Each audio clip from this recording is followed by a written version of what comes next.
Esse Conexão 21, ele trata sobre a evolução de códigos das aplicações de tecnologia da informação. Muito bacana mesmo, e como que a IA está entrando nessa conversa. Vale muito a pena acompanhar e conferir.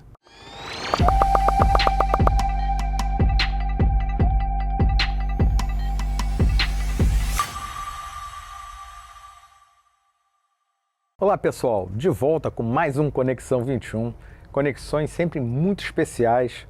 E a gente toma cuidado aqui para a turma mudar de lugar, né? Para fingir que foi gravado essa semana.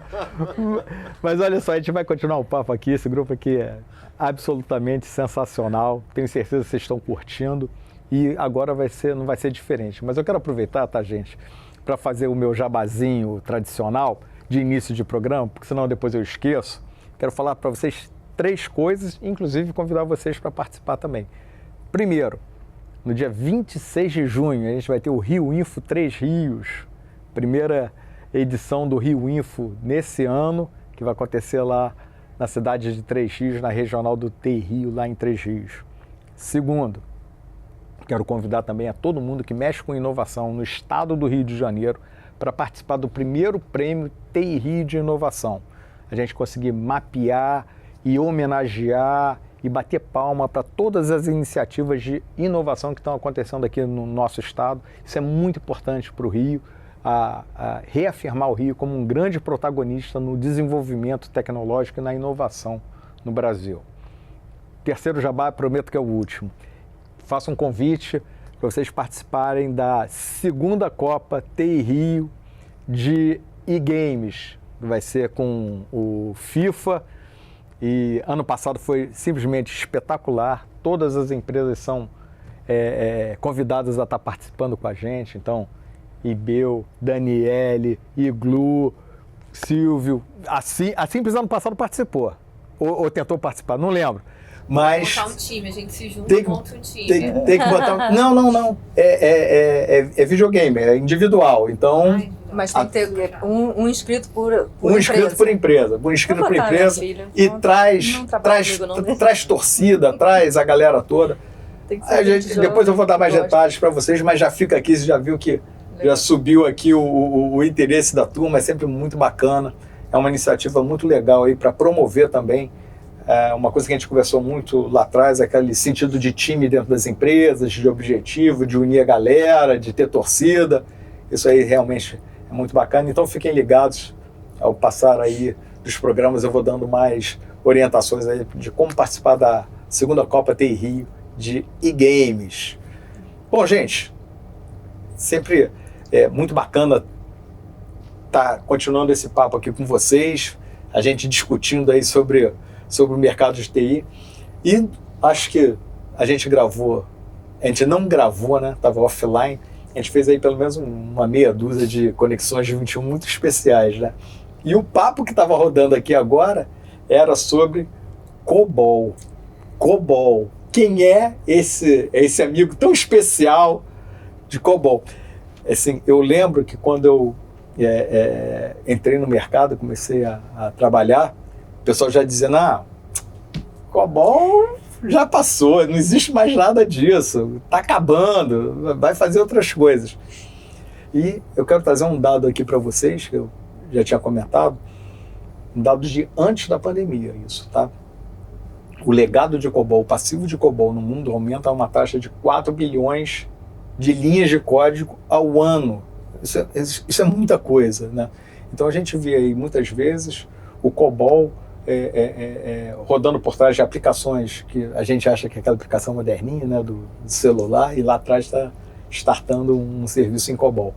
E eu estou trazendo essa visão porque tem 2 coisas aí, né, que vocês falaram ali comigo. Primeiro, é o seguinte, a oportunidade para a turma mais nova aí de estar olhando para a COBOL, porque é um profissional muito valorizado no mercado hoje. Então, se a gente estiver falando aí de setor bancário, setor segurador, é COBOL que tem lá, né? E também o desafio de repente, você ter a IA gerando essas manutenções, esses novos códigos. O que vocês acham disso? Daniele, você que é a maga de encontrar os desenvolvedores no mercado. Então vamos lá. Bom, eu tenho um carinho muito grande por COBOL, porque eu Claro, todos comecei minha temos. carreira programando em COBOL. Olha só, todo mundo ganhou dinheiro com o COBOL. Seja promovendo o COBOL ou matando o COBOL, mas que já ganhou dinheiro com o COBOL, A já. gente estaria no lugar oposto aqui. Isso.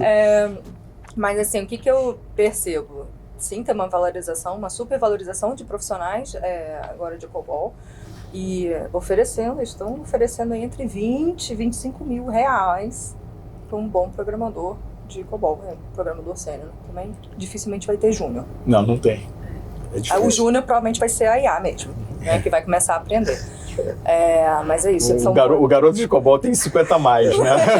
Mas aí é bom porque a gente vai tomar aquele papo. Quem sabe usar a IA, que é o salário aí de 25 mil. É isso aí. Tem tempo de aprender o COBOL? Não tem? Precisa do emprego mês que vem? Vamos aprender. Vai aprender a IA, né? Treina uma IA, né? E também uma maneira de intraempreendedorismo de quem já está usando o COBOL, treinar a IA para isso, né?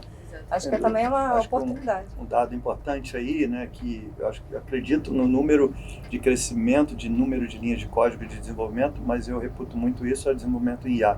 Ontem eu estava vendo a entrevista da Satya Nadella, que é o CEO da Microsoft, sendo interpelado pelo Mark Zuckerberg da Meta, quantos % da sua programação hoje na Microsoft ele geram em torno de IA, né? Ou seja, são geradas por uma inteligência artificial. E ele dizia entre 30% e 40% do meu código hoje é gerado por inteligência artificial. Códigos novos, né? Que dirá códigos antigos. Então, assim, o COBOL ele vai sofrer necessariamente uma transição para uma nova linguagem, porque ele está morrendo. Não é de hoje que ele está morrendo, né? Ele está em últimos estágios. É o famoso morrendo fatorial, né? Cada vez menos, né, em termos de novos desenvolvimentos, mas ele vai ser convertido naturalmente com alguma inteligência artificial por trás, gerando talvez até novos códigos COBOL, enquanto ele está sendo substituído por outra linguagem. Eu acho que aí o Anderson pode falar um pouco mais. A turma nova não sabe nem o que é isso, né? A substituição também do legado, ela é muito custosa e, sim, por exemplo, para banco, que é muito risco, né? Banco, a parte também de seguradores. E quem usa muito COBOL é a DataPrev. Você imagina código, milhões de linhas de código, previdência. O código é totalmente baseado em COBOL. Tenho grandes amigos lá trabalhando ainda, mantendo esse código, né? Fui da Unisys, que é um dos primeiros fornecedores lá da DataPrev, e a gente sabe como que nosso sistema previdenciário ainda é todo em COBOL. Não tem muito o que mudar aí. Mas lógico que em algum momento isso vai ser transformado e o código vai virar um código modernizado, né, para novas tecnologias. Anderson, sabe o que é COBOL? Eu sei de ouvir. Ouvi falar, né? Ouvi falar. A gente até aprendeu Meu na avô me graduação Assembly, né? Que é linguagem de baixíssimo nível. Sim. Adorava Assembly. Também sou dos que não gosta tanto do front-end, né? Como programador. Então... Mas a gente vem passando por essa substituição das linguagens de baixo nível, né? Por linguagem de alto nível. Você comentou antes. Agora talvez tenha uma preocupação maior com baixo nível por conta do custo dos modelos, né, de AI. Isso. Tem uma preocupação com baixo nível, mas no passado recente, aí, os últimos 10, 15 anos, a gente cada vez mais linguagem de alto nível, linguagem de alto nível. E, embora esteja diminuindo, ainda existe, como o Silvio falou, ainda existe muito sistema rodando COBOL. O que a gente percebe é a substituição da interface. Muita coisa nova de interface, ainda batendo lá a nossa solução tem integração com pagamento, então a solução de loja que o vendedor utiliza tem integração direta com pagamento, sempre passa por um sistema antigo lá por baixo de alguma forma. Tem um legado lá escondido em algum lugar. A gente não vê, mas ele existe de alguma forma. Então o investimento em UI, UX, né, mais expressivo nesses tempos que vivemos agora. Eu acho que a gente fica muito com uma ideia de que a tecnologia é algo inovador, vai vir do zero. Não, a gente está aprimorando, customizando. Em cima de um passado. É isso, né? E, assim, a gente sempre armazenou coisas. Agora, a nuvem vem para não só armazenar, como você vai falar infinitamente melhor do que eu, mas ela não entrega só o armazenamento seguro. E aí você começa a ter aplicações lá dentro. Então, assim, tudo, na verdade, a gente está transformando, customizando, ganhando mais eficiência, mais produtividade E isso não quer dizer que a gente vai matar o que está É sempre uma construção lá em atrás, cima é do que evolução. existia, né? Uma evolução, não. Que a nuvem nada mais é do que o data center de alguém, que você aluga por... Antigamente você Por alugava uso, por né? mês, Capacidade por que você capacidade, precisa. mas hoje você paga por segundo, por microsegundo. Então você sobe uma aplicação que pode ser uma função, e essa função você paga por segundos ou microsegundos, o preço é por microsegundo. E você paga lá centavos ou microcentavos, menos do que um centavo por aquela transação. Então hoje o modelo computacional mudou, né? Antigamente você tinha que ter a máquina dentro de casa, cuidar dela, com piso elevado, com um monte de gente, dependendo do tamanho da empresa, dezenas, milhares de computadores, dezenas, milhares de programadores, dezenas, milhares de pessoas cuidando. Então hoje essa coisa passa para um mundo moderno, onde você consome isso como recurso.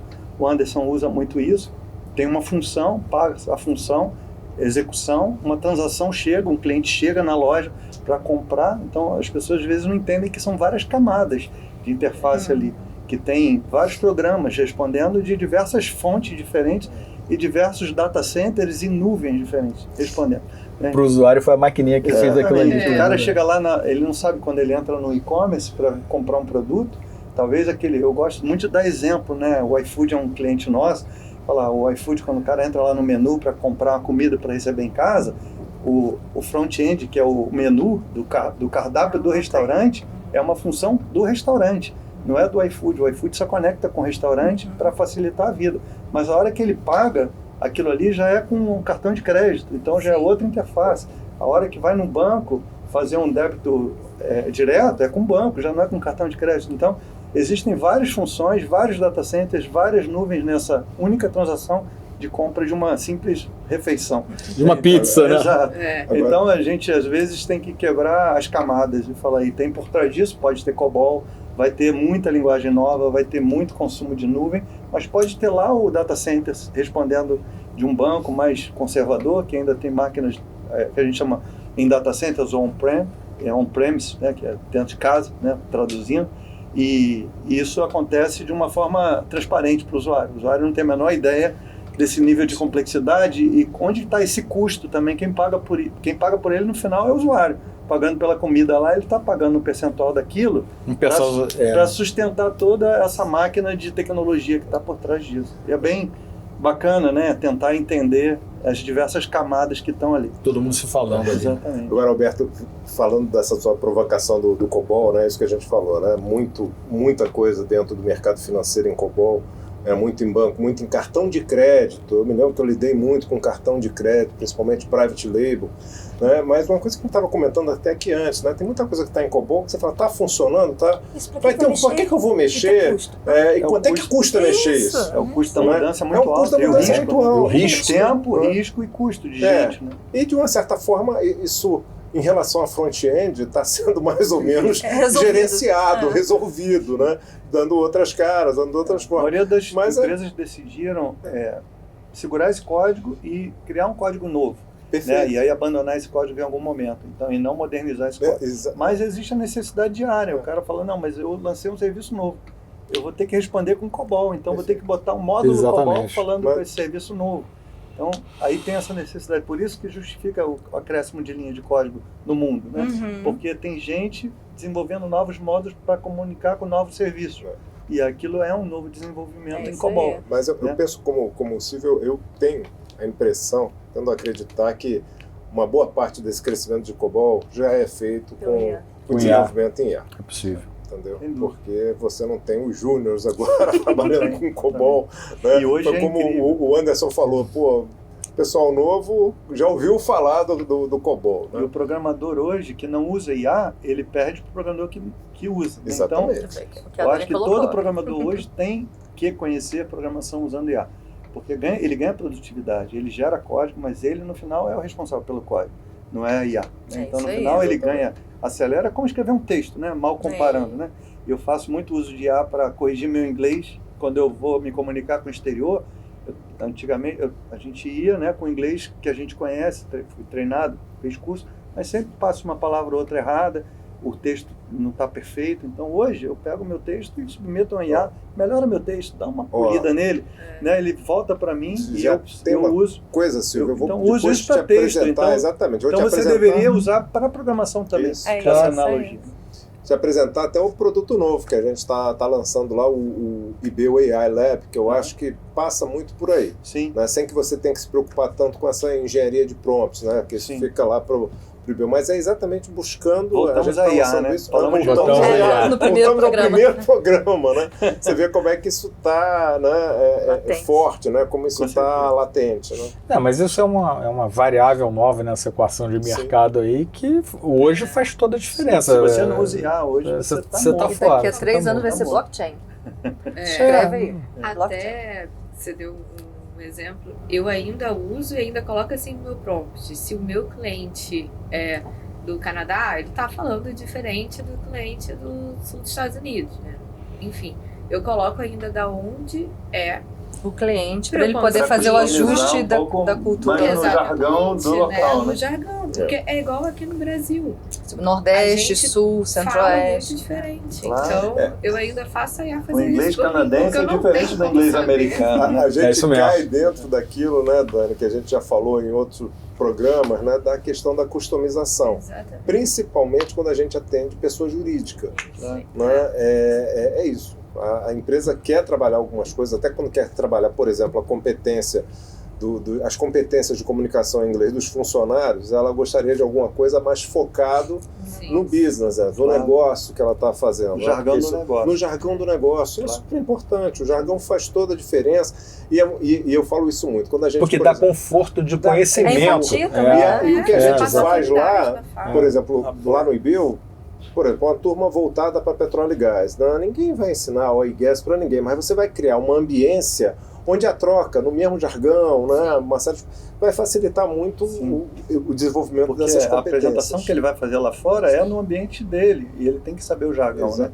E aí o treinamento tem que acompanhar isso, senão ele vai falar um inglês que não está ligado. Eu faço muita analogia. Quando eu aprendi inglês lá nos primórdios, eu falei, cara, saí para o restaurante, fui nos Estados Unidos, eu não sabia pedir comida, porque eu não fui treinado para pedir comida, eu fui treinado para falar no dia a dia ali, mas comida era uma coisa que não caía. A mesma coisa que no meu treinamento. Exatamente, não estava. Eu não achava o pendrive. Na época eu não tinha essa facilidade, tinha que andar com um dicionário, então eu tinha que ler o cardápio e abrir o dicionário para saber o que eu vou comer aqui. E falando da tecnologia, você está falando de dicionário, né? A mesma coisa do mapa coisa também, que não né? Existe, né? Não tem Google Maps, mas quem não já viajou com aquele Michelin? Guia Michelin. Hoje você anota para o cardápio e já traduz automaticamente para a sua língua, você já lê em português, o cardápio que está todo em alemão, né? Só não sei alemão, mas o Google sabe, ou o tradutor sabe.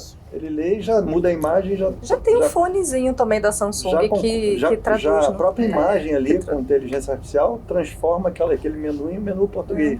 Então, a tecnologia evoluiu muito, né, para facilitar a nossa vida.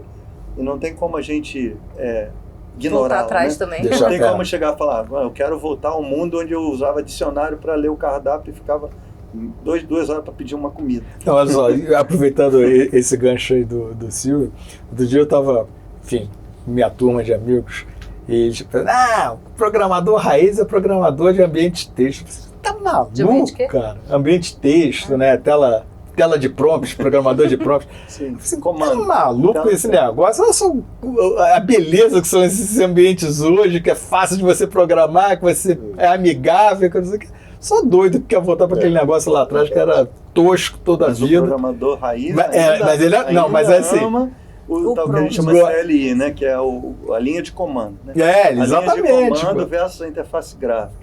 E muitos ainda falam, não, eu sou de programação de código, de linha de comando. Eu enxergo a matriz, né? Eu enxergo a matriz. Eu tenho interface gráfica para você, não quero perder tempo, quero ir direto ao Exatamente. Eu leio a matriz. Exato. Mas até uma coisa que a gente estava comentando no Pré-Conexão 21, de como é difícil explicar o que a gente faz. E aí a nossa audiência pode estar pensando, mas isso tudo é muito longe de mim. E é como o Silvio falou, não. Você usa o tempo inteiro, você está usando no iFood. Mas eu não uso iFood. Cara, alguma coisa você usa. Você entra no seu carro. Exatamente, você paga no cartão.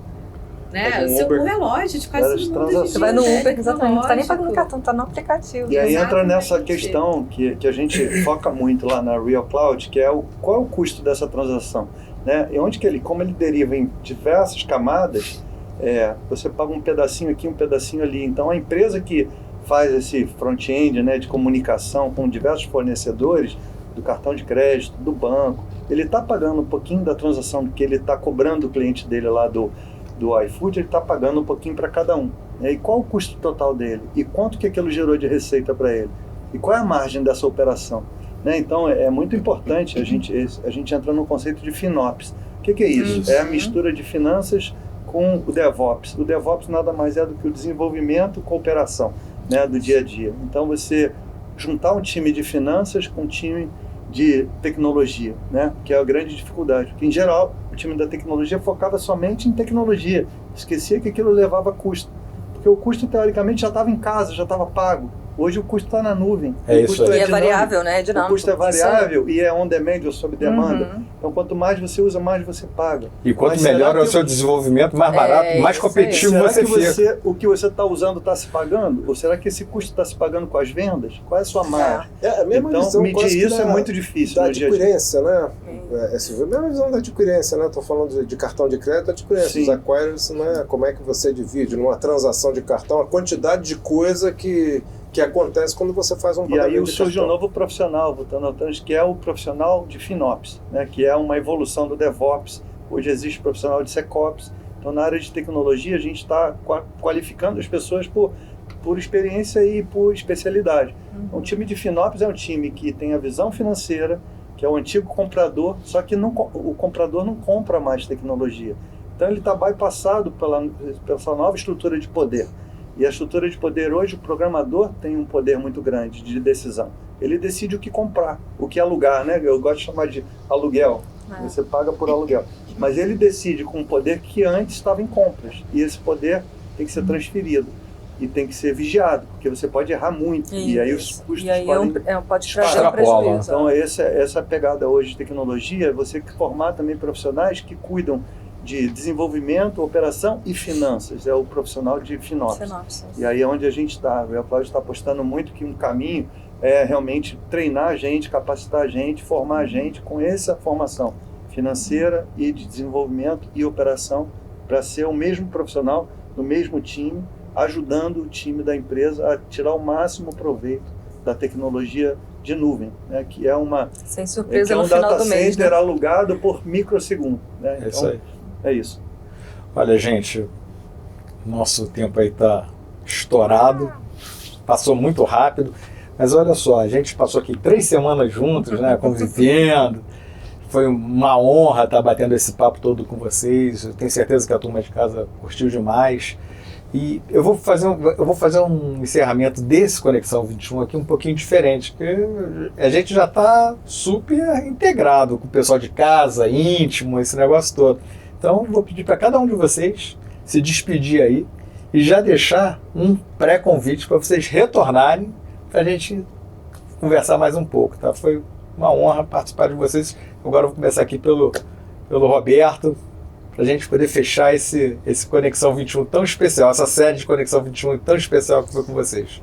Poxa, foi muito bacana mesmo. Acho que os programas rodaram de uma forma bem interessante, a conversa foi muito boa. E eu me despeço aqui, se alguém quiser conhecer mais sobre o IBEU, é @IBEURJ lá pelo Instagram, então portal.ibeu.org.br é o website do IBEU. Acho que ali você vai ter boas informações sobre os caminhos que a gente está trilhando. E aproveitar e fazer o jabá.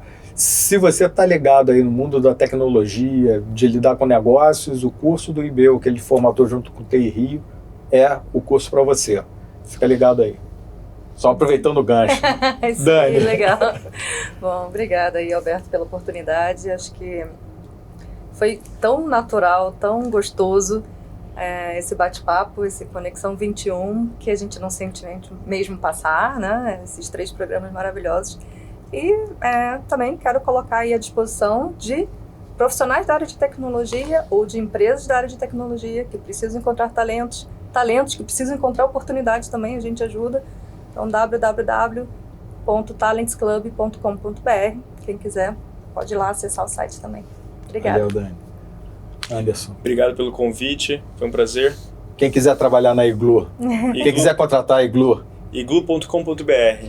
Os varejistas que têm loja física, quer trazer as suas lojas para a terceira década do século XXI em digitalização, matar os servidores on-premise, né, que rodam localmente, quer ter uma solução que permite vender online, trocar na loja, vender na loja para entregar em casa, é isso que a gente faz para os nossos varejistas. Temos clientes no Rio, eu e Dani estamos de Zerezes, né? Zerezes é um cliente nosso que tem várias lojas aqui no Rio. Então, se vocês forem numa loja da Zerezes, vão ver que está operando lá com uma solução da Iglu. Legal. e quem quiser conhecer um pouquinho mais da Iglu, faz o quê? iglu.com.br. Show. Silvio, a gente falou a beça, mas eu quero que o pessoal entenda que nós somos COBOL friendly, né? Apesar de tudo, nós somos COBOL friendly. Obrigado, viu, Silvio, por ter participado. Obrigado, Alberto, Conexão 21, Dani também, por nos convidar.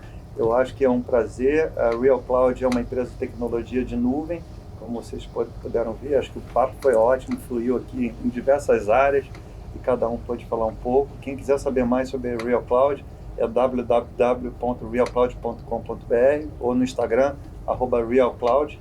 Real Cloud é Real Cloud, né? Traduzindo aí para o português, com O, né? E um prazer, mais uma vez, e obrigado.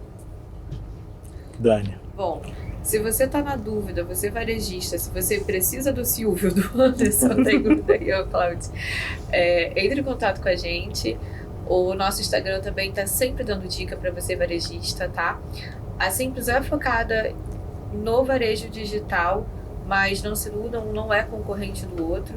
O varejo físico precisa sim do digital e a gente ajuda a encontrar essa solução. Então, o nosso arroba é Simples Inovação e o nosso site www.simplesinovação.com.br.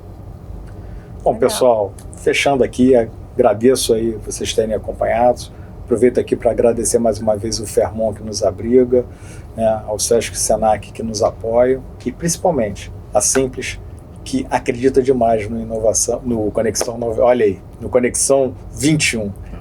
Super obrigado, até a próxima, valeu.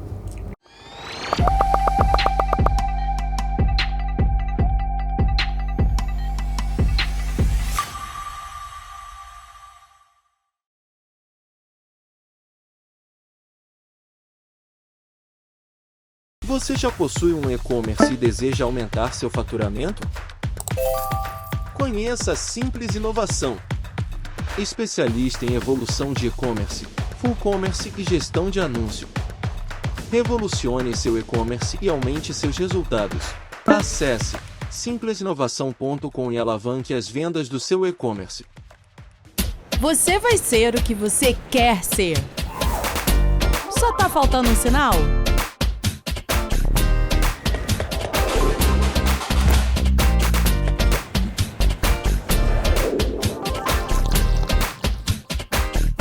Senac, você pode ser tudo, porque aqui você tem todas as formas de aprender fazendo. Ache o seu curso e se ache. Senac, para ser o que você quer ser. O Brasil possui uma encantadora produção de vinhos que merece ser descoberta. Pensando nisso, fomos até a Serra Gaúcha com o propósito de explorar novas vinícolas e criar rótulos próprios em edições limitadas, sempre pensando na importante relação preço-qualidade. Convidamos você a se juntar a nós nesta jornada e desfrutar do melhor dos vinhos nacionais.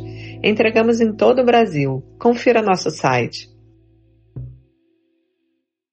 Dê flores a quem você ama e ninguém entende mais de flores que o Álvaro e o Alvinho da Camélia. Ligue ou peça pelo zap 999011110. Alvinho da Camélia, dando continuidade ao trabalho do pai, o grande Álvaro da Camélia, Florindo, Rio de Janeiro. Flores, presente que agrada sempre. Ligue ou chame pelo zap 999011110. Visite o nosso site alvinhodacamelia.com.br. Entregamos no Brasil e no exterior. Quem dá flores, colhe sorrisos.